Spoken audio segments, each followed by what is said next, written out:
Come to Bethlehem and see, in whose birth the angels sing. Come adore on bended knee, Christ the Lord, the newborn King, singing Gloria.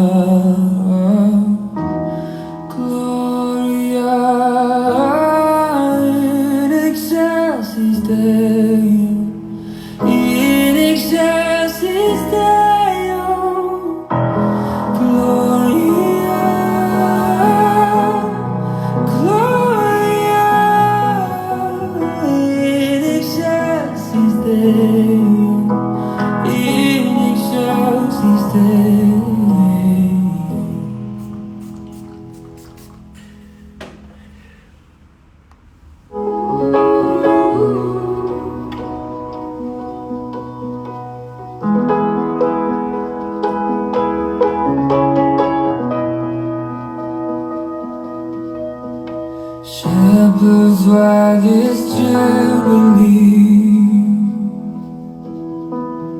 while your joyous strains prolong.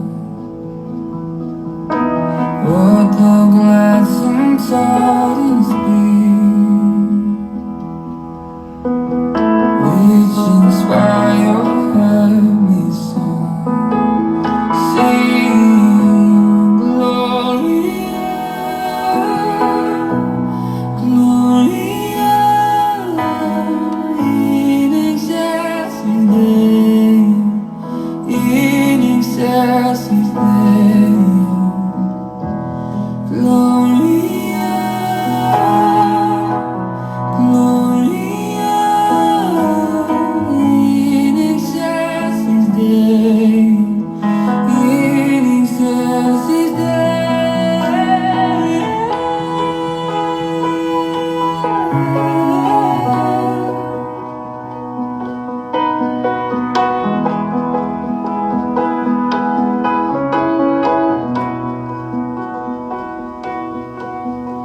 Come to Bethlehem and see, in whose birth the angels sing. Come adore on bended knee, Christ the Lord, the newborn King, singing Gloria, Gloria in excelsis Deo, in excelsis Deo.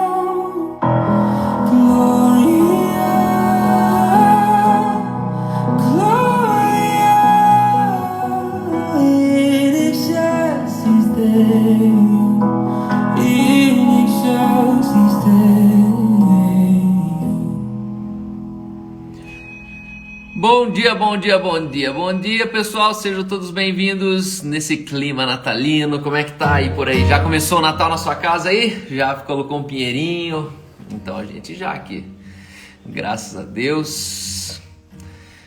Edna, seja bem-vindo, Carolyn, o Douglas, amigos de perto e de longe, a Mitchell, já estou aqui na linha com meu irmão Cris Batiston. Hoje vai ser muito bom. Eu gosto de começar assim porque eu já deixo uma musiquinha, primeiro para eu ir me concentrando, segundo para os curiosos entrarem e saírem, né? Aqui eu creio que é um ponto já que a gente tem marcado, encontro marcado aqui, E tem muito curioso que entra, às vezes fica comentando e escrevendo uma outra coisa que não tem nada a ver, porque não sabe aonde tá, nem com quem tá falando.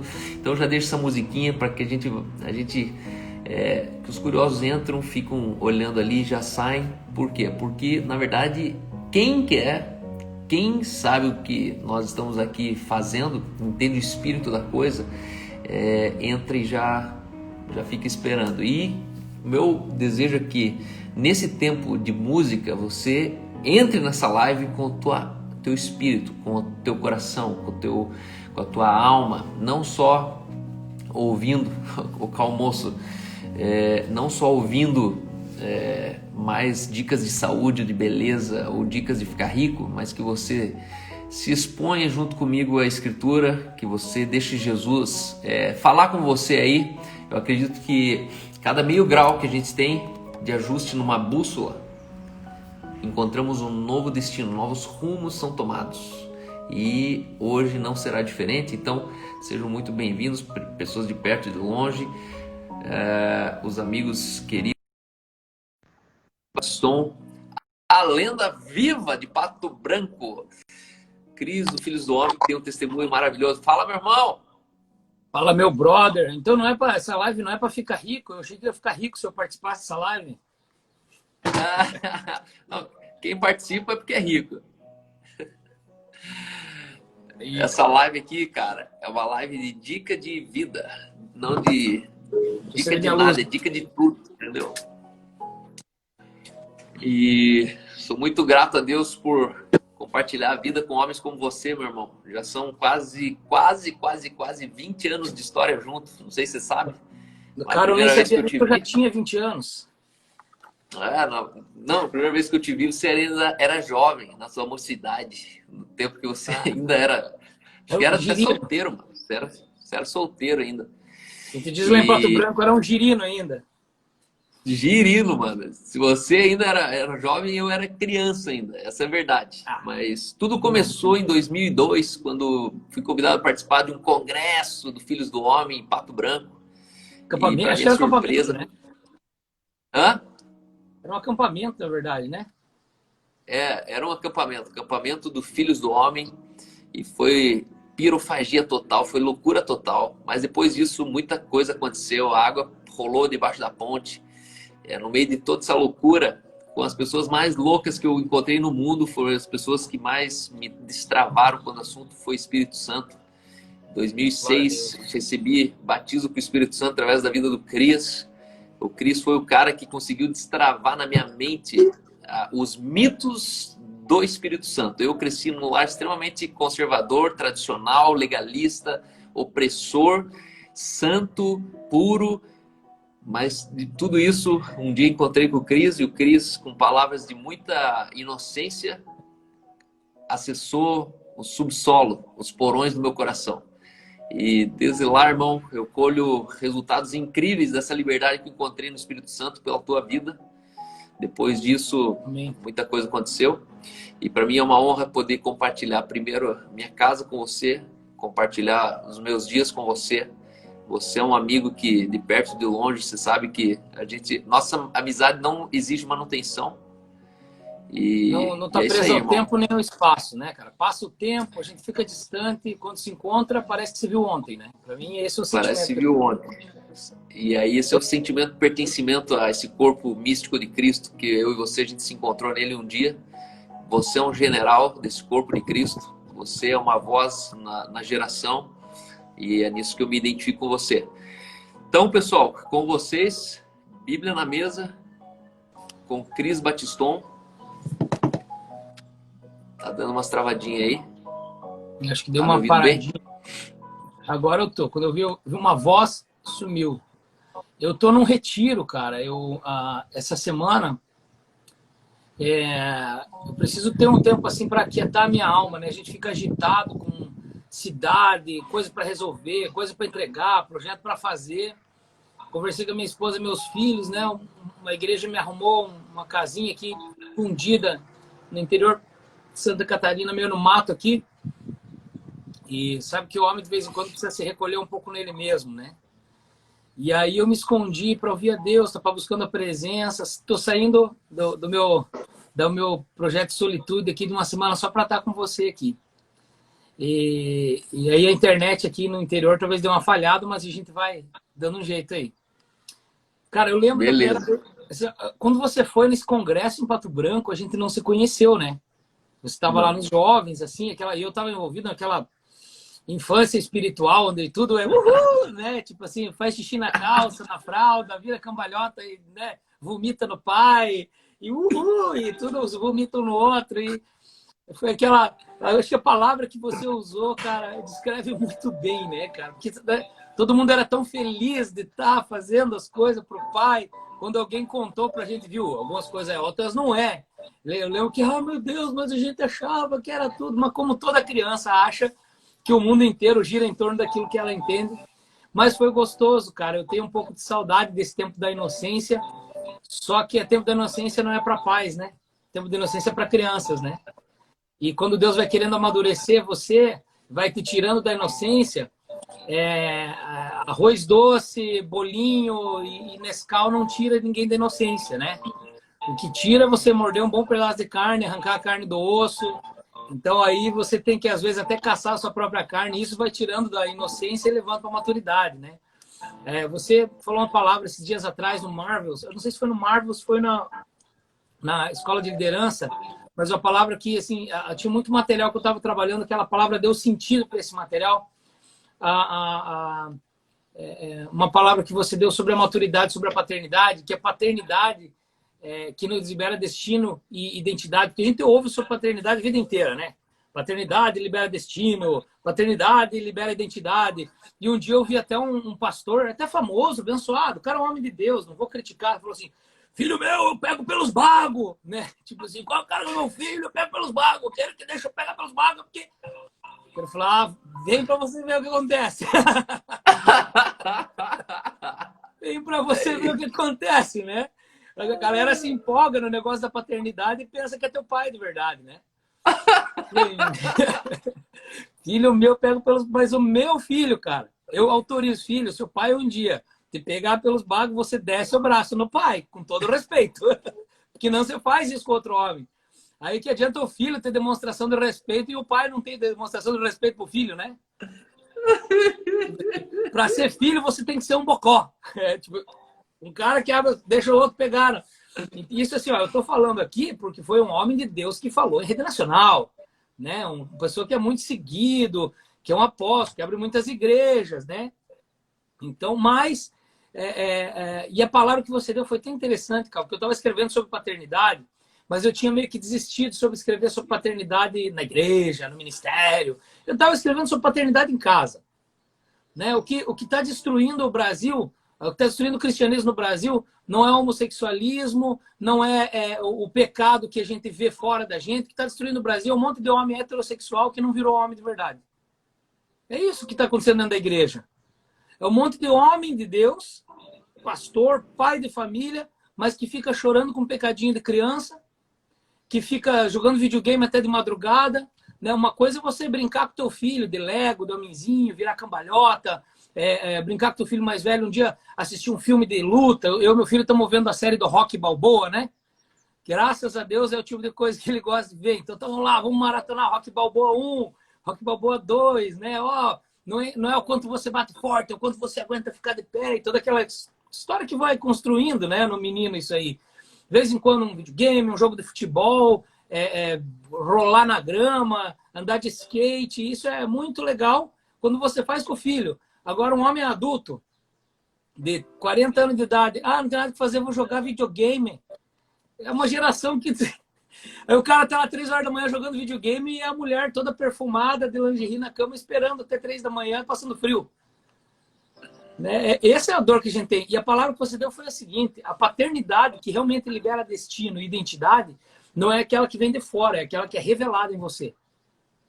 E isso aí, cara, fez um sentido tão dentro daquilo que eu tenho buscado em Deus, que eu tenho sentido em Deus. E essa palavra, Cal, assim como você fala que minha vida te despertou para algumas coisas, bicho, nesse tempo eu acho que eu mais recebi do que entreguei no nosso relacionamento, né? Quando a gente troca ideia, eu já tô tendo que voltar 50 em cada ideia que troca, né?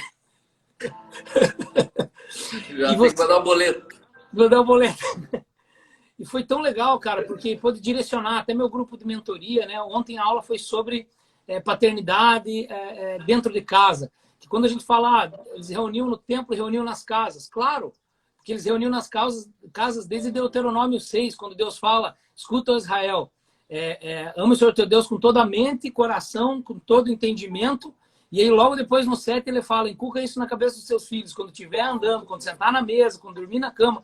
A célula foi estabelecida aí, porque célula é um pai que lidera a família.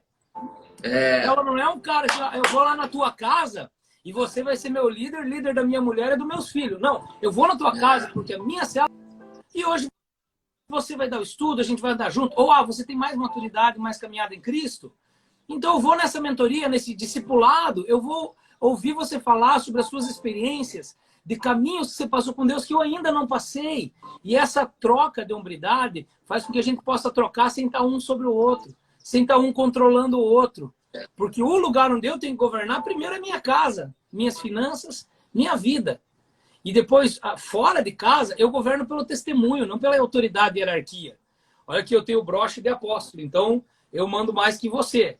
Viu, irmão? É o seguinte, esse jeito que você está falando, esse jeito que você brinca com as meninas aí, não fica legal para um homem que está aí representando o reino de Deus. Não, mas eu sou um bispo aqui, ó. Quem é você? Qual que é o teu cargo para você poder me falar o que eu faço de errado?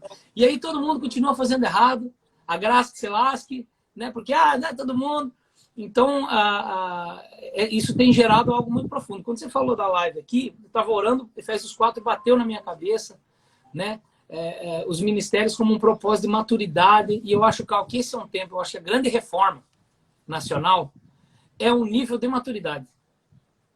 A grande reforma nacional não é uma nova ideologia, uma nova onda do imperador, não é assim que você vê isso, é assim que você vê aquilo, é assim que tem que fazer, ter uma nova lei, porque toda vez que a gente quer sair de um sistema, toda vez que a gente luta com muita força contra o sistema, a gente cria outro sistema. E aí a gente fica criando sistema. Deus já criou um sistema. Pai, mãe, filhos. A hora que os homens reúnem suas famílias, é a igreja. Acabou. E eu me sinto igreja com você e, pô, tô muito feliz. Eu já saí, eu tava tão focado no que eu tava pensando que eu já saí descendo o braço aí, né? E você sabe que o meu história de vida, né, cara? Você sabe que falando sobre lei, eu entendo muito de lei. E até de justiça própria. Tem a lei, que é o cara que segue a lei, tá? E tá sempre lutando, é difícil seguir a lei, mas eu vou continuar lutando pela graça. Menos mal. Agora tem o cara que segue um pouquinho da lei e que, como diz minha sogra, sobe numa gilete e pensa que tá em cima de um prédio e olha para os outros de cima, assim. Aí é pior que lei, é justiça própria, ela é um nível downstairs da lei, é a justiça própria, né? Exato. Mas... Deixa eu... Cara, eu tô gravando numa live na internet mais uns 20, meia hora por aí. Valeu, mas eu tô à disposição, ok? Os irmãos da igreja vieram me buscar para almoçar. Eu pedi para voltar da minha hora, meus queridos. Coisa boa. Ô, Cris, é o seguinte, eu e você, a gente tem algumas coisas em comum. Uma delas é que a gente nasceu na igreja. Quem nasceu na igreja tem um problema sério, porque ele conhece a igreja antes de Jesus. E às vezes a gente precisa procurar Jesus no meio daquela coisa toda. E eu me lembro que eu cresci no extremo tradicionalismo, né? Minhas irmãs usavam um véu na cabeça, era saia, era homem de um lado, mulher sentava do outro, não podia... Mas eu não sabia que era tanto, cara. Era. E minha mãe até hoje não usa nenhum tipo de pingente, colar, brinco, nada. Jesus ia voltar no ano 2000, né? Então meu irmão mais velho não fez faculdade por causa disso. A gente cresceu sem televisão, sem internet, enfim. Eu tive uma infância muito rica em experiência e talvez bem pobre em cultura. Por quê? Porque lá em casa a gente era pobreza total, castidade total e obediência total. Esse era o lema lá em casa. Hoje já seria a hashtag morri, né? Porque tipo, já não existo mais, né? Pobreza total, castidade total, tô fodido. O que eu tenho ouvido de adolescentes nesses dias, de filho de pastores, jovens, cara? Tenho ouvido muito essa frase aí. Eu sinto que eu não existo. Eu sinto que eu não existo. Ali eu já estava no lado, assim. Se eu tentasse existir, eu já estava sendo arrogante só de pensar que eu queria existir. Eu posso existir? Não. Você é um merda, você é um bosta, você é um nada, né? Você pensar Ser que você é nada alguma coisa, você é soberbo. era uma glória. Ser nada, a glória era ser nada. Se fosse nada, você era alguém, tá ligado? Aí, naquele tempo de crise, eu vi que o evangelho do meu pai já não funcionava com os filhos dele. Meus irmãos ali metendo louco, pintando sete, até que eu fui lá para Pato Branco. Lá em Pato Branco, eu descobri que existia vida após a igreja, existia mais, né? Ali Sério, mano? Foi eu assim? pisei na água. Ali eu pisei na água. Quando aqueles cultos começavam, a gente começava a marchar, esquerda, direita, eu piso no diabo, esquerda, direita, esquerda. E ali a gente pariu dores de ventre, dores né? Até homem dava filho naquele retiro ali, mano. Enfim. Ué, Mas aí é o seguinte, é homem de mim. até homem gemia, mano. Todo mundo deitado no chão, 3 horas da manhã. E ali Deus me levou para um outro extremo. Aquele tempo ali, porque ele falou assim, ó, eu te tirei do extremo e te levei até outro extremo para você entender que os extremos não são reais. Viva o meio disso, né? E hoje eu sou um cara pentecostalmente tradicional. Quem me conhece sabe que eu sou muito tradicional no que eu penso, mas sou muito pentecostal no que eu opero. Não tenho medo de ser crente, não tenho medo de orar em línguas, não tenho medo de dar profecia, não tenho medo. Por quê? Porque já venci o legalismo faz tempo. Então Deus usou aquela experiência ali e hoje eu vivo eu busco o equilíbrio do velho e do novo, do quente e do frio, eu busco o equilíbrio entre os dons e a vida natural, enfim. Só que você e eu, a gente sobreviveu a um tempo de igreja que era tudo muito difícil. Orar em línguas era um mistério, era um mito. Se caiu para frente de Deus, cair para trás do diabo. Minha família foi excomungada, porque minha família passou pelo teu processo, né? Meu pai se converteu tomando uísque na praia. E o cara que evangelizou ele estava moendo a caipirinha. Então ele estava na praia, na faculdade de medicina, com os amigos, festa, mirada, papapá. E um dos amigos dele que estava tomando caipirinha, fumando um cigarro, tirou o cigarro e falou assim, Eliseu, por que Jesus falou lá na cruz, Deus meu, que me desamparasse? Aí meu pai falou assim, sei lá, tava sozinho, eu acho, né? Tava solitário lá em cima, deu uma caçoada, né? E o cara começou a falar com ele. E ele converteu num grupo de pessoas que não sei se já ouviu falar, chamado Os Navegadores. Não. Os navegadores, cara, eram missionários que vinham nos navios americanos na Segunda Guerra. E dentro dos navios eles cuidavam, eram tipo capelões do navio. E quando eles chegavam num país, eles liberavam alguns navegadores, ajustavam o cara no país para morar e começar a evangelizar.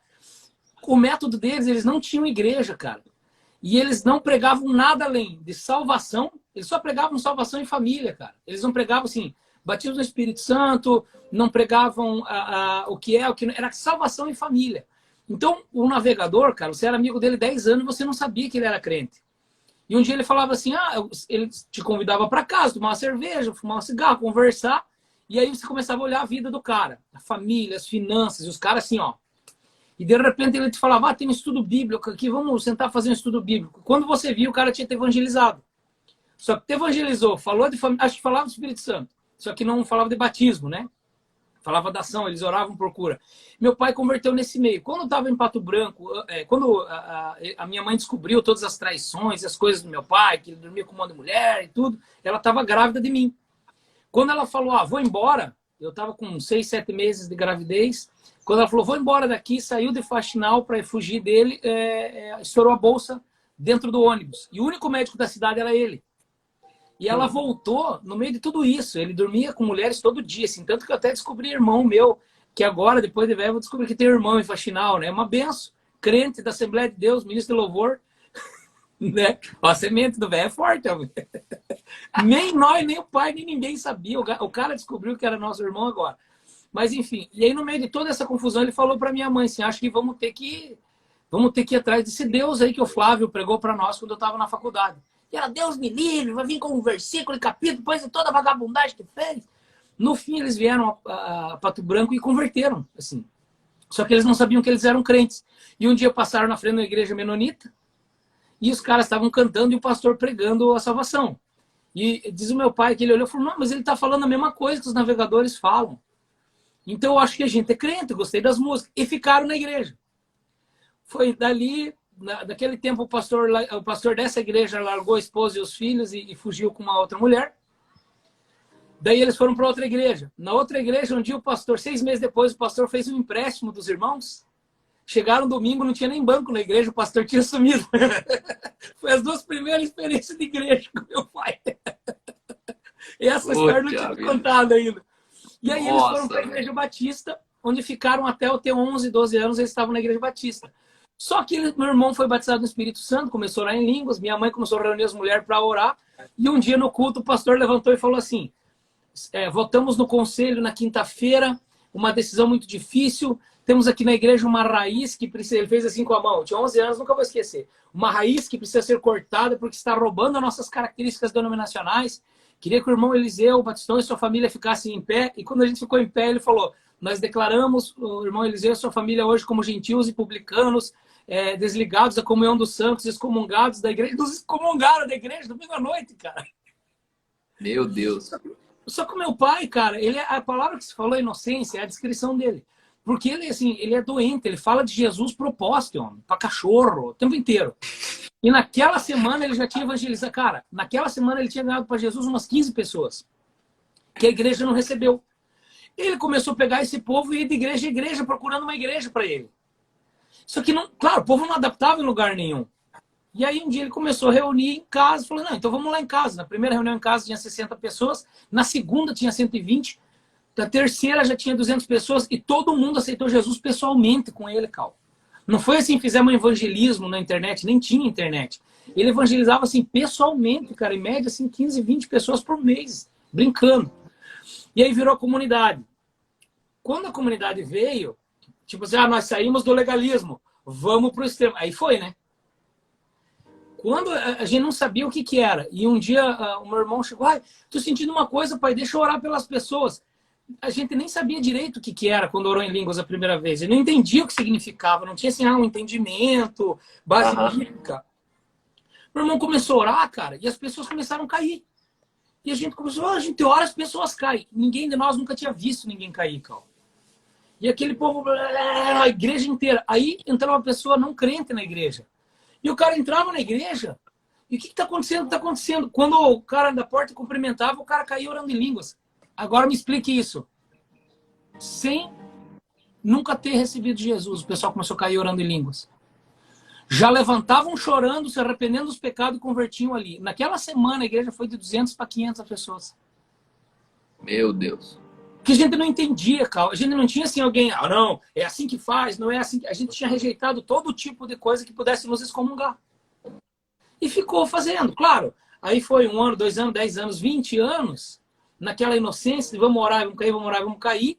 E é claro, quando você foge de um sistema com muita intensidade, você acaba criando outro sistema. Então agora não era mais seguir as regras da igreja, agora é ser santo, cara. Namorar sem beijar na boca, menino e menina não pode andar de carro sozinho, e aí todos esses extremos, né? Que também são extremos, né? Que tiram do jovem e do homem a sensação de que eu ando com Cristo, por isso sou santo. Não, eu sou santo porque eu sou muito poderoso, e como eu consigo dirigir sem estar com a namorada no carro sozinho, e eu consigo namorar sem beijar na boca, então eu sou maior que você. E de novo, começou de novo o sistema de um é maior que o outro, quem é mais santo governa sobre o outro. E aí quando começa um homem a governar sobre o outro, ferra tudo, né, cara? E você chegou nessa época, cara. Você chegou lá na época que, assim, quem é mais santo cai mais, tipo assim, entendeu? Teve cura, teve libertação, teve milagre, teve gente sendo curada, só que daí voltou a conta, né? Quando voltou a conta, né, hoje lá em Pato Branco acabou voltando essa conta, né? Então agora estão procurando um equilíbrio. E eu, há 8 anos atrás, na busca desse equilíbrio, acabei saindo de Pato Branco também, né? Porque minha cabeça mudou um pouco. É interessante a tua história. Nesse domingo, o mundo foi surpreendido, né, o mundo gospel, com o senior pastor da Bethel Music, da Bethel Church, Eric Johnson, o filho do Bill Johnson. E ele literalmente sentou na frente da igreja e falou, ó, eu e minha esposa, a gente tá pendurando a chuteira aí, a gente tá renunciando aqui o cargo de pastor sênior da Betel. E aí foi assim, hoje eu chorava enquanto eu escutava, assim, porque na verdade são coisas que a gente não entende, mas sempre acontece, a história parece que se repete nas igrejas, né? E acabou o E casamento deles, é isso? Eu não tô sabendo. Tô isolado aqui, cara, não tô nem olhando a internet, mano. na verdade, o casal, que no caso o Bill Johnson fundou a Betel, o filho dele era o pastor sênior ali, que estava à frente da igreja, e aí o pastor filho dele, no caso, renunciou o cargo de pastor sênior ali e devolveu praticamente a igreja, acho que pro pai dele. E aí a pergunta é, mas vocês vão fazer o quê? Não, nada, a gente não sabe o que a gente vai fazer agora, a gente vai... Mas tudo certo, não foi assim, pecado, fim de casamento. Foi só Nada. não queremos mais. Tudo certo, tudo Ah, certo. maravilha, cara, que susto. Aí, Só maravilha. que foi uma coisa assim, de uma geração não se comunicar com a outra, assim, sabe? Sabe quando... E aí me lembrou muito da história tua, né? Do teu pai, né? Porque aí é interessante a tua história, que a igreja local, para mim, hoje, ela é que nem um casco retornável. O que interessa é o que está dentro. Às vezes a gente dá... Interessante né? esse pensamento.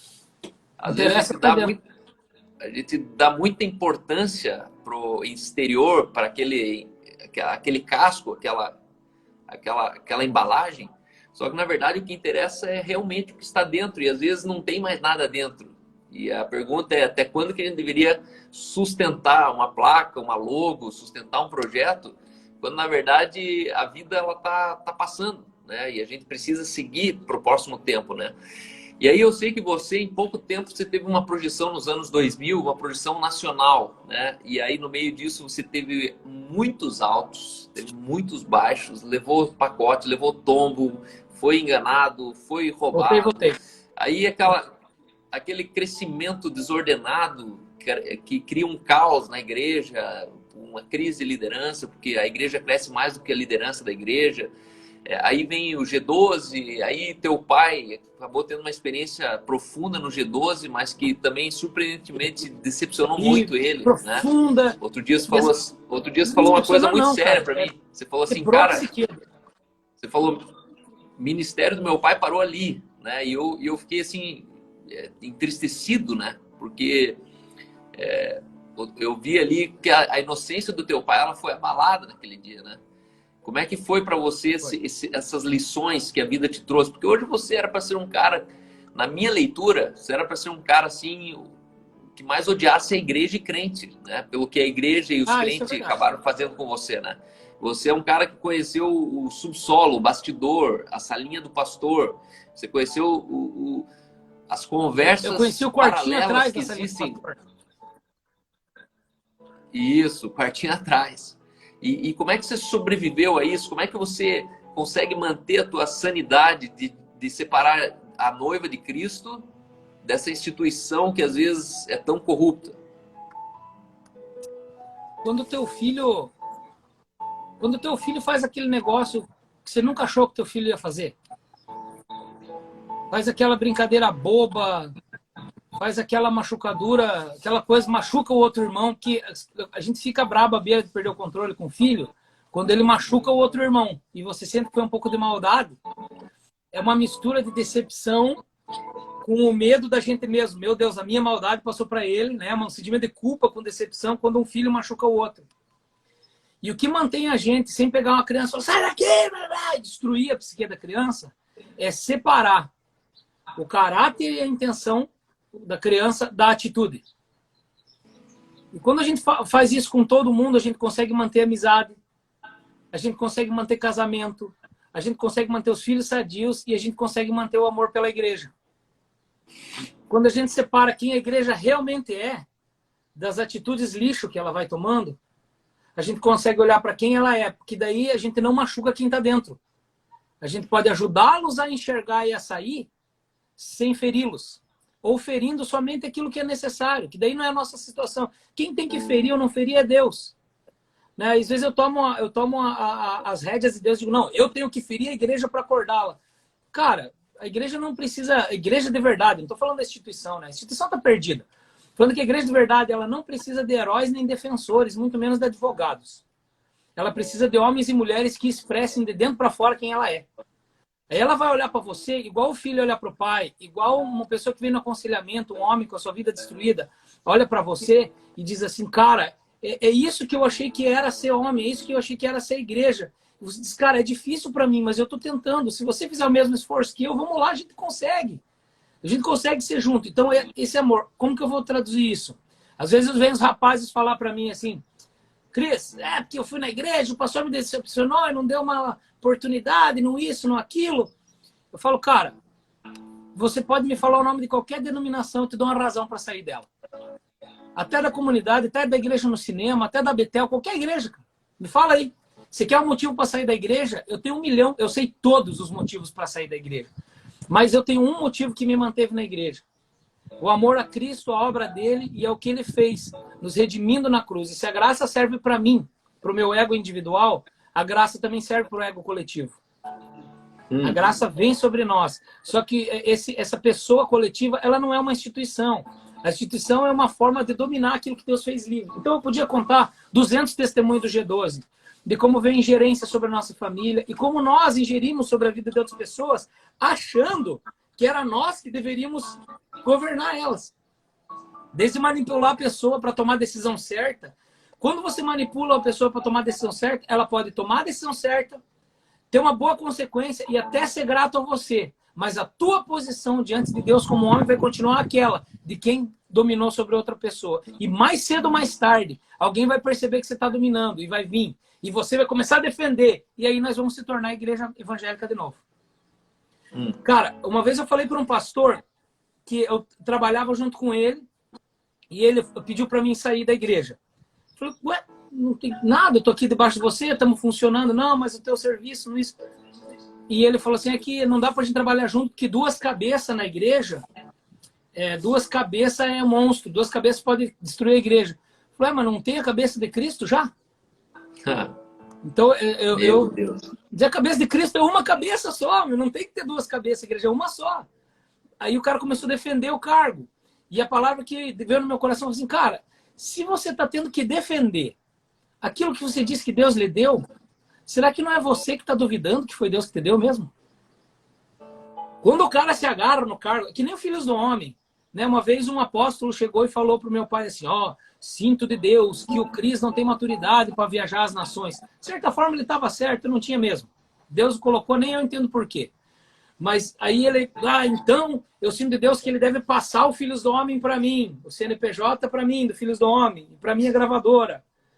E quando ele tiver 120 células, que é o número que Deus me deu, eu devolvo. Aí o filho dele ia ficar de vocalista do Filhos do Homem até eu ter 120 células. Meu e eu Deus. lembro que, cara, olha o nível de ingerência, né? Aí eu lembro e falei assim, apóstolo querido, você é meu apóstolo porque meu pai disse que você é. Porque quem me evangelizou, quem limpou meu cocô da minha fralda, quem me ajudou a restaurar dos pecados que eu cometi, quem me fez entender o amor e a graça de Jesus foi o meu pai. Ele é meu apóstolo. Você eu respeito por respeito ao meu pai. E na época eu ainda não tinha muita noção entre respeito e obediência. Que respeito e obediência são 2 coisas bem diferentes, né? Mas eu falei assim, então, tá aqui os papéis, fui lá no meu quarto, falei, vou assinar esses papéis aí. Meu pai disse, mas filho, é o Filhos do Homem. Uma coisa que eu falei pro meu pai foi o seguinte, e eu era guri, cara. Eu falei, pai, Filhos do Homem é uma coisa, se é uma coisa que Deus fez, da onde veio esse, vem outra banda. Entrega o Filhos do Homem, as músicas pro cara. Se for de Deus mesmo, Deus dá outras. Porque tudo aquilo que você está tentando se agarrar desesperadamente, não é porque Deus não te deu, é porque talvez você não confie que Deus te deu mesmo. Autoridade, ministério, são tudo coisas tão efêmeras, que são coisas que Deus dá para você trabalhar. E é que nem... autoridade ministerial é que nem regra. Ela serve até que serve. Depois que não serve, não serve mais. E se a gente fica agarrado, cara, a gente acaba construindo uma coisa que não foi Deus que construiu, né? Então eu amo a igreja, eu amo a instituição, faço parte de uma igreja que eu acho maravilhosa. Eu conheço a vida pessoal dos meus pastores, conheço a vida pessoal dos homens de Deus que andam comigo. O pastor Francisco, que é a pessoa que cuida da minha vida, que anda comigo, um senhor de quase 70 anos, que todo mês está ali sentado na minha casa. Como é que vocês estão, Cris? Como é que está a tua vida, tuas finanças? E assim, ele vem, nem é para conferir as regras, ele vem para eu estar comigo, ele vem para dizer assim, você não está sozinho, eu estou aqui. E esse é um tipo de pastor também que é raro hoje. Um cara que senta na tua mesa, pra dizer, só para dizer que eu tô aqui. E o que eu acho mais incrível do meu pastor, cara, é que ele e a esposa têm quase 70 anos, uma experiência ministerial assim, não dá tempo na vida para contar tudo que eles viveram. E eles contam as dores deles para mim. Às vezes tem uma dificuldade, que, mas nós temos uma coisa que nós estamos com uma dificuldade, ora por nós. Esse dia minha pastora me ligou pedindo oração, cara. Porque não é um relacionamento a respeito de quem manda mais, é a respeito de nós nos amamos e nós somos uns aos outros. A Bíblia diz centenas de vezes uns aos outros, mas não diz muito assim, aquele manda em você, essa autoridade sobre isso. Então eu aprendi a amar a igreja assim. Eu entendo que a reforma, eu tenho falado com Deus assim, existe uma reforma acontecendo, o que está acontecendo no mundo acelerou a reforma da igreja, agora a gente vai ver quem é a igreja e quem é consumidor do gospel. Já está vendo, né? Quem é a igreja e quem é consumidor. Tem igreja, cara, de 150 membros que tem 1.000 pessoas assistindo o culto. E tem igreja de 4.000 membros com 60 pessoas assistindo o culto. A gente está vendo quem é que gera filhos, quem é que gera filhos para o Senhor, né? E quem é que gera ouvintes, né? Ibope. Então, eu acho que é isso. Não sei se eu respondi a pergunta, cara, mas eu continuo amando a igreja porque eu sei que existe uma igreja atrás de tudo isso que a gente está enxergando, que é ruim. Existe uma igreja e quando eu toco, quando eu canto, quando eu prego para essa igreja. Aí vem aqueles que não são igreja, que são instituição. Você não devia falar isso, você fala aquilo, você não tem respeito. Fala... Cara, todo mundo, se você é maduro, ouça o que eu digo e esqueça, pronto. Ou me corrija, eu adoro ser corrigido. Como é que foi para você a questão de... hoje todo mundo está com a pressa de subir na vida e alcançar o sucesso. E eu costumo dizer o seguinte, né? Não tenha pressa, a vida só tem um ápice. Eu creio que assim como toda montanha só tem um ápice, um summit. Quanto mais rápido você chegar no topo da tua vida, mais tempo você vai passar a vida descendo a montanha. E aí são dois tipos de pessoas, né? Uns que estão com angústia porque o topo nunca chega, e outros que estão numa angústia porque o topo passou, né? Na verdade, porque a questão não é o sucesso, a questão é como se manter no sucesso, né? E eu acredito que o sucesso, essa é a crise de todo artista global, né? Toda celebridade. Um jogador de futebol, ele chega no ápice, né? Os Trapalhões, eles viviam no ápice. A Ana Paula Valadão, ela chegou no ápice. Mas a vida não é sobre chegar no ápice, né? A vida é sobre, talvez, ter uma medida inteligente de... Eu, pessoalmente, eu sempre digo, eu gostaria que meu último dia de vida fosse meu ápice, assim, né? Que eu morresse lá em cima. Mas a tua experiência, né? Ou a vida, ela te empurrou mais cedo para cima. Né? Bem mais. Aonde estava todo mundo subindo pela mata fechada, você estava passando teleférico por cima, assim, né? Esse é um exemplo bom. E eu sempre falei isso quando eu voltei para a maturidade e precisei voltar atrás, pedir perdão para algumas pessoas. Eu sempre falava assim, o problema de você crescer muito cedo é que todo mundo está passando pelas lutas da vida e você está passando por cima flutuando. Só que são as lutas da vida que te amadurecem. Então, eu chegar muito voando quando os outros estão lutando faz com que todos os outros sejam mais maduros que você. Porque é o abrir picado, meu querido, que faz músculo no braço. Aí passa um filho de pastor voando assim, ó, de oportunidade em oportunidade. Ou de repente que fez uma música. Deus aprove a Deus que tinha uma palavra que eu lancei. E eu creio que essas palavras me levam onde posso ouvir tua voz. E vou olhar em teus olhos, vou jogar-me em teus braços. Eu acho que representava uma fase da igreja, né? Te amo, ó Deus, da minha salvação. E eu lembro que a frase que mais me marcava, até do Rich Mullins, é: se tu és o rei da glória, agora eu preciso que você seja meu príncipe da paz. Você pode ser o rei da glória o tempo inteiro, mas agora eu preciso do príncipe da paz para mim. E essa era a dor que eu tinha. Que eu queria ser aquele super crente, mas eu não era. Eu era um bocó. E nesse clamor, uma pessoa ouviu, identificou. Quando eu vi, um dia eu tinha vendido 100 CDs, um ano depois tinha vendido 25 mil e tinha feito 2 turnês nos Estados Unidos e uma na Europa.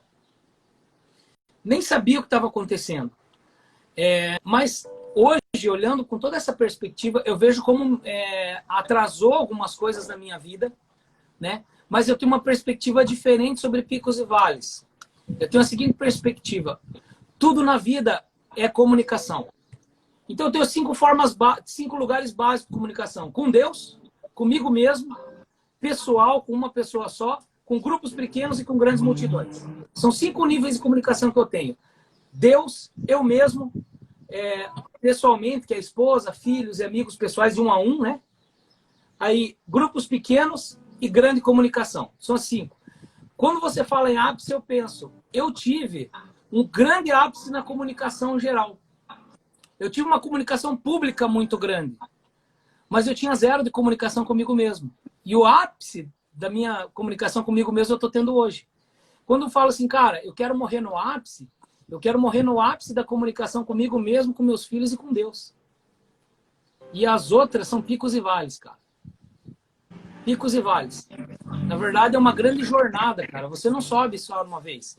É picos e vales. Um dia você tá, um dia não tá, um dia você tá, um dia não tá. Esse dia um grupo de pastor falou assim, ó, olha esse piá aí, acho que falou, do Lucas Neto, não sei de quem, tem quantos milhões de views. Eu faria qualquer coisa para ter todos esses milhões de views aí. E homens que já tiveram igreja.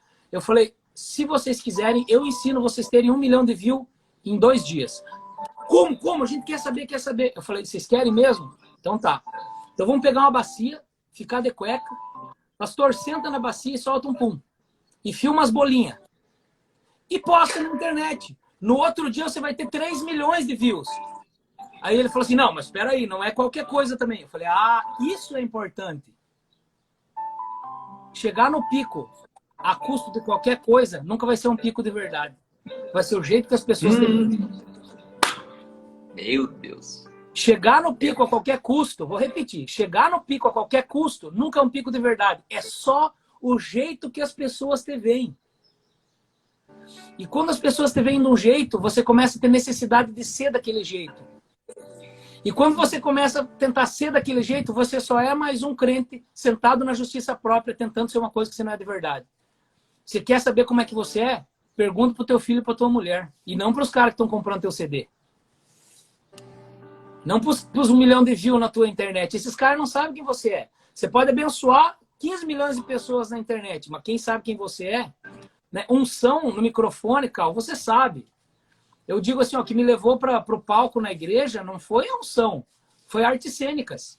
Eu era muito bom, eu estudava teatro, estudava música, eu escolhia a posição que os músicos ficavam de pé em um determinado momento da música. Eu sempre fui bom em arte, em teatro, assim, sempre foi natural meu. Né? O que me levou para o palco foi o carisma. E carisma é o jeito que a gente imita a unção. E tem muita gente aí cheia de carisma. Meu Deus. Cheia de carisma, mas comunicação com Deus e com a própria alma. Eu vejo muito pastor caindo porque não conhece a Deus. Muito pouco, Meu pastor. Deus. Não, muito pouco, pastor. Muito pouco pastor cai porque não conhece a Deus. A maioria dos pastores que cai porque não conhece ele mesmo. Porque tem uma imagem de pastor, de pessoa que ele está tentando ser e o cara não sabe quem é. Mas ele alcançou o pico. Ele foi lá. Ele ficou, né? Qualquer coisa que eu falasse sobre a Betel ali eu estaria julgando, porque eu não sei do assunto. Mas a comunicação é muito parecida com muito pastor que eu ouço dizer, cara, eu alcancei tudo, cara, mas tô aqui, não consigo ter uma noite de sexo feliz com a minha esposa. Não consigo ter uma comunicação com meus filhos. Meu filho está com dificuldade com a sua sexualidade e não consegue falar com o pai. Meu filho está com dificuldade com droga e não consegue falar com o pai. Né? A minha igreja está as pessoas lá brigando, se matando e eu estou ainda tentando fazer uma forma de governo. Então, cara, vou repetir. Pico, a custo de qualquer coisa, não é pico, é só o jeito que os outros te veem. Agora, 5 comunicação, cara. Por que eu me isolei? Por que eu me escondi? Eu entreguei meus cargos ministeriais nas igrejas que eu estava trabalhando. Por quê? Porque, de repente, cara, eu tinha muita comunicação diante do público. Aonde eu chego, o pessoal quer um cara de 25 anos que pula e dança, faça melhor. E eu não sou esse cara faz 15 anos, 20 já. Faço melhor, faço melhor, faço melhor. Eu não sou esse cara. Eu sou um cara de 42 anos, com um filho de 13, que eu ficar rebolandinho na frente do meu filho de 13 anos, ele vai, opa, que isso? Ai, meu Deus. A minha filha pode até gostar, porque ela gosta de TikTok, né? Então, às vezes eu vou lá, brinco com ela. Eu não deixo de ser aquela criança. Mas o meu ministério não é o ministério do menino de 25 anos. Eu descobri que eu tinha uma excelente comunicação com o público, uma excelente comunicação com grupos pequenos, porque as pessoas, eu já chego, as pessoas já tinham expectativa, mas a minha comunicação com a minha esposa e com meus filhos não estava como deveria estar. A comigo mesmo não existia, e minha comunicação com Deus é o que me mantinha respirando, o pouco que eu tinha. E eu descobri, cara, que não existe comunicação completa com Deus se você não comunicar com você mesmo também. Então, esses 5 níveis de comunicação, para mim, se tornaram uma tônica. Tá, quando que eu vou abrir uma igreja? Quando que eu vou cuidar de um povo? Eu tenho falado para Deus assim, né? Eu não tenho preocupação se eu vou ser pastor de uma igreja ou não vou. Eu vou cuidar daqueles que vêm a mim, eu pastorei aqueles que são enviados para mim. E se um dia Deus reunir um povo para eu cuidar, que eu não seja um mercenário que veio para matar, roubar e destruir, que pastoreia ovelhas que não são suas como se fossem suas. Que João 10, na verdade, né? A gente fala o diabo veio para matar, roubar e destruir. João 10 não fala que o diabo veio matar, roubar e destruir. João 10 fala que o mercenário que busca o próprio interesse, que pastoreia ovelhas que não são suas, veio para matar, roubar e destruir. Quando vem o lobo, que é o diabo, né? Quando vem o lobo, ele foge e deixa as ovelhas para o lobo. Esse é o mercenário. Eu não quero ser um mercenário. Eu quero que, se eu tiver uma igreja com 20 pessoas, seja uma consequência da igreja que eu tenho com 5 pessoas em casa. E eu, assim, eu vi isso. Você é padrão disso para mim, Cal. Tem muito pastor que tem uma teologia que, uau, essa teologia é mais funcional, blá, blá, blá. Mas daí eu entro dentro da casa dele e falo assim, cara, eu vou lá na casa do Cal comer churrasco, porque eu amo a teologia do cara. Só que se a teologia dele levou a vida dele para esse lugar, eu vou andar com meus amigos. Eu amo o pastor Luciano Subirá e eu respeito ele, não por causa da teologia incrível e as coisas que eu gosto muito, eu entendo, eu me identifico com a forma que ele prega a palavra. Mas porque eu conheço a família dele desde que ele namorava com a Kelly. Eu vi ele passar por lutas, por dificuldades, eu vi ele lutar com a própria santidade, eu vi ele buscar Deus, eu vi como ele enfrentou isso aí e constituiu uma família. E eu vi o Israel, o filho dele, né? Também fazer isso. Estou vendo a Lissa fazer isso. Então, isso para mim é o que me atrai ali. Né? Eu confessar uma coisa que eu gosto mesmo, é a igrejinha com 150 pessoas. É uma igreja que eu me sinto bem dentro da igreja pequena. Então, cara, instituição é instituição. Coerência é o que faz a igreja ser igreja de verdade. Uau! Te falei demais, né? Onde não há coerência, a coisa fica institucional. Você arranca as coisas de mim, ó, nem a coisa que eu falo em público, isso. Mas, cara, muito obrigado, muito bom falar com você. Acredito que já foi uma boa introdução para as próximas lives aí. Tô contigo. Tô ansioso para você abrir a Bíblia para a gente e ministrar uns estudos bíblicos aqui. E principalmente, a gente sabe que você é uma das vozes, o arauto de Deus na adoração no país, né? Se tem uma coisa que você entende é sobre adoração. Eu gosto muito de conversar com você, porque as minhas impressões, elas são confirmadas nas suas colocações, né? E desde o tempo que você fala sobre a gente ser um personagem, onde as pessoas criam da gente um mito e a gente é a primeira vítima a acreditar naquilo, a geração de homossexuais gospels que existem hoje, fruto da poesia lazarenta de música gospel que a gente, né, vem cantando há décadas. É fruto disso aí. Isso aí. E aí, na verdade, são coisas que eu só pensava, né? Porque o meu negócio não é muito a música, meu negócio é outra coisa. Mas você sempre teve uma leitura muito apurada sobre uma realidade de uma igreja nacional que, de fato, feminizou, né? Deixou não, pior feminina. Que feminilizar, cara, ela emasculou os homens. Emasculou os homens, exatamente. O problema exatamente. não é homem feminino, o problema é homem que não é homem. Aí é pior, né? Com certeza, o homem sem identidade, né? Então, com certeza, acredito que você tem muito para agregar para a gente aí. E queria que você desse considerações finais aí sobre essa manhã. Eu queria mesmo hoje mais te introduzir dentro do contexto que a gente vive, das pessoas. Às vezes as pessoas não entendem muito a minha relação com você, mas eu só quero agradecer, cara. Agradecer porque você foi uma voz na minha vida, sempre foi. E você é um amigo que eu não preciso de manutenção para chegar perto, estar junto. E as nossas diferenças, elas são gritantes, Mas eu acredito que essa é a maior virtude da minha relação com você, né? A gente compreender não é concordar. Isso na nossa vida a gente pratica muito claramente, né? Você foi um cara que fundou junto comigo o Núcleo de Músicos de Curitiba. Enfim. Eu não estava na primeira reunião da INC. Eu estava na primeira vez que você começou a ter ideia, ouvindo você falar da INC. Isso aí. Evolução daquilo que você achava era e você descobrindo que realmente é e agora tornando ela ser. Eu vi essa evolução e foi linda, cara. Você foi uma dola ministerial. Você foi a dola da Igreja do Cinema. Eu amo ir na Igreja do Cinema, cara, porque eu gosto da borboleta porque eu vi a lagarta, velho. É, isso aí. Então, cara, obrigado mesmo. Eu queria que você deixasse uma palavra final aí para quem está nos assistindo hoje, assim, para essa semana, para esse dia, e aí a gente termina essa live hoje. Uma coisa que corrobora para mim o nosso relacionamento, Cal, foi o último almoço que eu tive na tua casa, que eu levei meus filhos. E você estava falando sobre uma vertente, uma situação teológica, né, que eu até fui, mas será? Eu não engoli direito, eu ainda fiquei processando. E eu achei tão legal poder expor meu filho ao que você falava. Talvez outra pessoa dizer, não quero que meu filho escute isso aqui porque é diferente do que eu penso. Mas poder olhar o Pedro ouvindo você falar, meu filho mais velho. Depois eu sentei no carro e perguntei, filho, você ouviu o que o tio Cal falou? Você viu que o pai pensa diferente? Vi, pai, vocês pensam bem diferente. Mas eu fiquei fascinado ouvindo vocês conversar, pai, esse tipo de conversa que eu queria ter.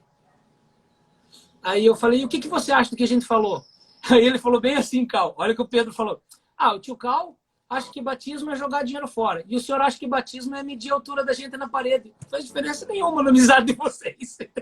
Cara, tem 13 anos, cara. Ele acha que batismo é jogar dinheiro fora. Você acha que batismo é marcar a altura na parede quando vai crescendo. Pra mim, tanto faz, pai. Se for na igreja dele, é assim. Se for na tua, é assim. Tô feliz as duas. Cara, aí minha cabeça abriu que não é a nossa teologia que nos une ou nos separa. É o nosso caráter. Então, eu tinha um pastor que eu era tão amigo quanto um amigo seu. E esse pastor falou assim, não, esse Cal aí, eu não... E, cara, desceu o braço, que não dá pra andar com você, você anda com ele. E você falou da mesma, sem saber, você falou do mesmo cara. Cara, eu não concordo muito com o que ele fala, às vezes eu acho ele um babaca, mas, cara, tá cuidando da igreja. E você se dispôs a estar com essa pessoa. E pra mim foi aquele choque de coerência. Eu não quero andar com as teologias que eu concordo mais. Eu quero andar com a coerência.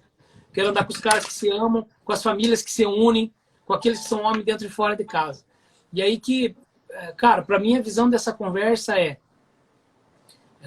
que a minha comunicação com você hoje talvez seja uma das coisas mais preciosas que eu tenho. Essa comunicação um a um de amigo. Dias eu recebo. Se eu tomar, eu oro, peço para você orar. Se você tem uma condição, eu posso orar por você. Você tem conselhos para mim que eu posso escolher, aceitando ou não te ofende. Eu tenho conselhos para você que você escolhe, aceitando ou não nunca me ofende, porque não é ego, é relacionamento. E isso me leva para o resumo de hoje para mim, que é Efésios 4, cara. Deus não deu 5 dons ministeriais para que um homem governe sobre o outro, cara. Deus deu dons ministeriais para que cada um, operando naqueles dons que opera melhor, gerem a maturidade de Cristo, até que tenhamos perfeita varonilidade. E não é só ruios, e não é só sair de tecnon para ruios, é o paterne, cara. Amém. Tem muita gente feliz que é ruios, mas Deus está querendo homens que tenham a paternidade dentro para fora. Então, para mim, Efésios 4 resume nossa conversa. Cara, muito obrigado por ter me convidado. Eu confesso que eu sempre assisto as tuas lives e ficava assim, ó. Pô, o cara não me chama, cara. Mas nunca me convidei também, né? Orgulho é assim. E eu já não convidei porque eu pensei, não, o Cris não vai querer participar dessa live aqui. Quem não se comunica se estrumbica, diz o Pato Branquense. É isso aí, meu irmão. Deus te abençoe aí, fique firme. Conseguimos terminar essa live antes da 1h hoje, pessoal. Milagre. E boa semana a todos. Amanhã a gente tá junto aqui novamente com o nosso irmão Juliano Dias. A live vai cair em 30 segundos. Valeu? Um beijo a todos. Tamo no Telegram. Só procurar Caldice no Telegram. Onde eu tô aí, o pastor Cris Batisson. Eita, coisa boa, hein? Aí olha sim, minha janela aqui. Vai lá almoçar, hein? Vai almoçar que os irmãos já tá... A feijoada tá esfriando lá. Valeu. Prazer, viu, irmão? Abraço. Prazer, então. Abraço. Valeu.